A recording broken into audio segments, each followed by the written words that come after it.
Ikan di permukaan itu mudah tertangkap, tapi ikan yang di dasar sering lewat tanpa tersentuh pancing, tidak tersentuh jaring. Nah, sistem pajak kita ini juga seperti itu.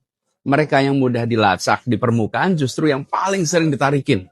Sementara yang bersembunyi di kedalaman lolos dari jaring. Nah, ini udah saatnya kita mengubah strategi. Jangan hanya memancing di permukaan yang sudah mudah diambil, tapi menyelam lebih dalam. Mengapa yang mudah selalu jadi sasaran? Jadi gini, sistem pajak kita ini memang dirancang untuk mudah melacak mereka yang tertib. Pegawai dengan slip gaji, UMKM dengan pembukuan rapi, pekerja lepas yang rajin laporkan penghasilan. Mereka ini seperti ikan di permukaan, terlihat jelas, mudah dijangkau. Jadi ketika negara butuh tambahan penerimaan, solusinya hampir selalu sama, menambah beban bagi yang sudah patuh atau menaikkan pajak untuk publik luas seperti PPN atau PBB. Padahal beban ini justru yang paling mencekik kelas menengah ke bawah. Jadi keluhan ini sangat wajar. Tidak heran jika yang patuh justru sering bertanya, sudah tertib kok malah diperas terus.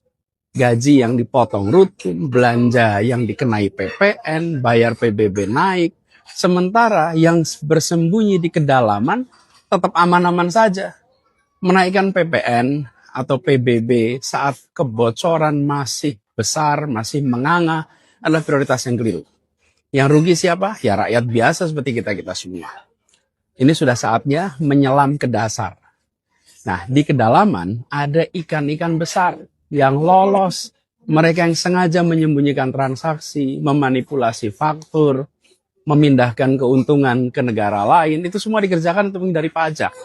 Nah, secara global, praktek seperti ini menggerus ratusan miliar dolar penerimaan setiap tahunnya. Lubang sebenarnya itu ada di sana. Bukan di slip gaji, bukan di struk belanja kita-kita semua. Apa yang bisa dilakukan? Ada 3 langkah yang masuk akal. Pertama, permudah yang patuh, persulit yang nakal. Bukan malah menambah beban bagi yang sudah tertib. Yang kedua, maksimalkan kerjasama internasional untuk melacak transaksi lintas negara yang selama ini sulit dijangkau. Yang ketiga, perbaiki sistem deteksi supaya yang sembunyi di kedalaman bisa terjaring. Jadi rumusnya sederhana, tutup kebocoran dulu, baru bicara penambahan beban. Lalu penguatan pengawasan itu jauh lebih efektif daripada sekedar menaikkan tarif. Dan hasilnya bisa langsung kita rasakan lewat pelayanan publik yang lebih baik. Ketika yang patuh terlindungi dan yang nakal ditertibkan, maka kita bisa mengatakan bahwa pajak kita